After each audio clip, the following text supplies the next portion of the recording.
Chances are your kids use the internet all day, every day, in the classroom and then of course at home.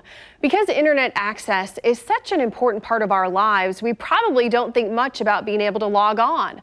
But slow or even no internet is a big problem in Kansas. KCTV5's Caroline Sweeney spent the day in Alma, where schools are trying to get ahead in the race to gig speed. It's a typical Thursday in Alma, Kansas, 11 a.m. Class change at Wabaunsee High School. Yes, don't lose any important materials. So let's take a seat in the back of Mr. Rutledge's history class. They deify or they make gods out of. Today, they're talking about ancient Greece. It's a pretty normal high school lesson. Teacher, students, projectors, pencils, notes, and... Hey, congratulations!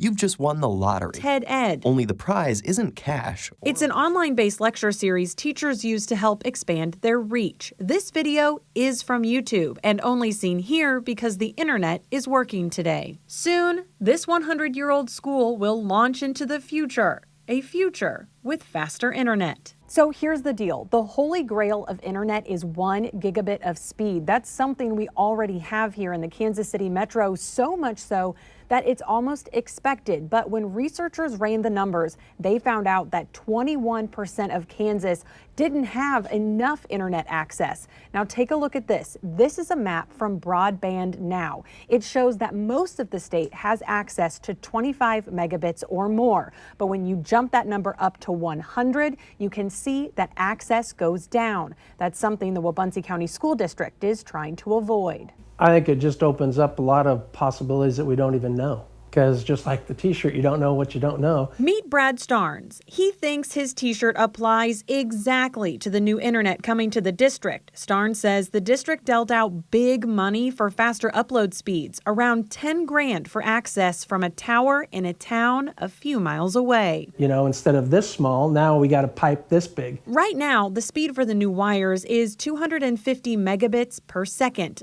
Pretty reasonable internet, but not the fastest. It's not the spinning circle of death on your monitor. The district is ahead of the curve, though, leaving the rest of the state to catch up. But with money coming from the FCC, the state could see movement soon. For the average rural Kansan that doesn't have access to broadband, this is really good news because they will have access to the type of broadband services that will bring them into the which will allow them to participate in the digital economy.